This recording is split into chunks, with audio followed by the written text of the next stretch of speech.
anybody who's been in Lubbock through the summers or the holidays know what a change it creates in the local community without having all of our students here. It's much slower, traffic is less, there's just not as much energy and activity on campus or in the community. So when students leave for the holidays, it's not just the students living on campus, it's most of the students living off campus as well, at least for a period of time, leave Lubbock for the holidays. So when you take away 36,000 students, a vast majority of them go out of town. That is a huge component to the economic business of Lubbock. But usually all of the students that primarily serve students are used to this. So they plan accordingly. They maybe reduce hours or they cut down staff because their business might not be as busy as usual. Beer House is kind of my vision of what I thought an outside patio bar and restaurant should look like. We've only been open since May of this year, so we haven't gone through a winter yet. With it being colder, I can already tell significant decline on outside lunchtime. I came to Lubbock, it was not ever intending to build a bar in Lubbock. If you told me a year ago today that I would own Beer House in Lubbock, Texas, I would have told you the chances of a UFO landing on campus are more likely than me having a bar in Lubbock. I've been in the restaurant business since I was 16, and I really enjoyed the people and being face to face.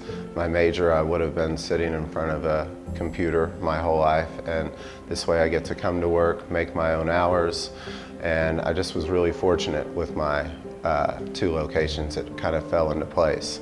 Local, I worked at local when I was in college, but it was called Rocky LaRue's then. I met my wife there. We started on the same day, and we've been together 20 years, and it was neat to have the opportunity to buy the place that we met and worked at during college. And so it's been fun, and it's what I know how to do, and I would like to think I'm good at it. This industry, the profit margin nationwide averages about 10% for a bar or restaurant, and we're lucky to hammer out about 18% profit. But we do some holidays, like special drinks like a hard cider or a cranberry and a cinnamon mule, different types of holiday drinks. And in the summer we do pick up some shanties and some lighter beers and more refreshing palate type driven stuff. So for the bars and stuff, I would think it's the off-campus older students that have left town that caused their business to be slower. Having 36,000 people go out of town definitely impacts your economic base.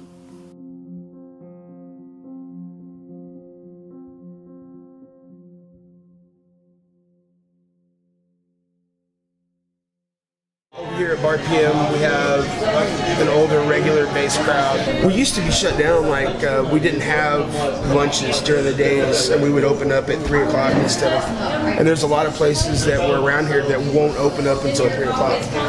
Yeah, so when the next 2 weeks, after graduation, you have a month that there's no students around.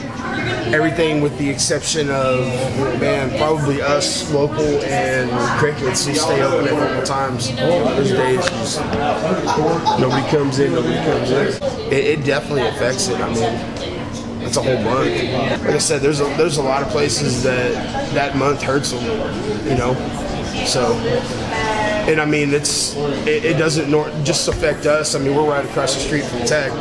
But it goes as far as I have friends that have bars that are in the depot that'll just shut down for a week. They'll open up like a Friday, Saturday night, but Monday through Thursday they're done. So it's more cost effective for them just to not be open, and they're not going to make any money, and they'll let all their employees just go ahead and take vacations in that time to see their families.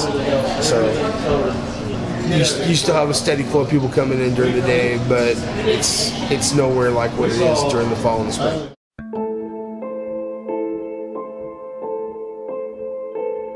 We noticed noticed a huge drop off in students. Last weekend was the worst weekend we've had with business while the students were gone. So that's something that I've talked to the two managers about on how we're going to handle Christmas holidays, because it's almost a month that the students are gone. So we're just going to run with the super light crew, probably 2 bartenders a night and 1 person here in the kitchen, and try to take care of whoever comes in as best we can. I think we should be able to handle it just fine. There's 2 sides to every sword. One side is, you know, it's a big hustle and bustle and everybody here works their butts off to keep this place going. Well, everybody leaves for a month. We get to chill out for a little bit. We'll just take it easy and then get ready for the spring. As soon as we come back from break, it's springtime. I think anybody can do whatever they want. I always tell people no's my favorite answer because it means I got more work to do and I like to work. We kind of live and die by the Texas Tech college students being right across from campus. The worst week for us is the week between Christmas and New Year's Eve, probably. And also another bad stretch of 2 weeks is right after the May graduation going into summer. In December, when school's out, we drop probably about 35%. The crowd changes. You get a lot of people that are coming back in town visiting for families, a little older crowd than normal. Summertime, we can drop anywhere between 35 and 40%.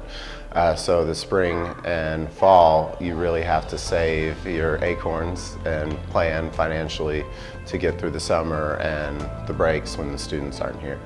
Once graduation hits, it's a ghost town for a little while. We know that it's coming, so we, after football season, the accounts, you know, are larger, and we use that money to kind of coast through to the new year. And at the end of the year, we try to empty our accounts and pay bills in advance, and then I get a line of credit on the 1st of every year to replenish the accounts and pay it off by the end of the year. The success rate of a bar making it past 5 years is like only, I think, 16%. So we've been very fortunate to be here as long as we have.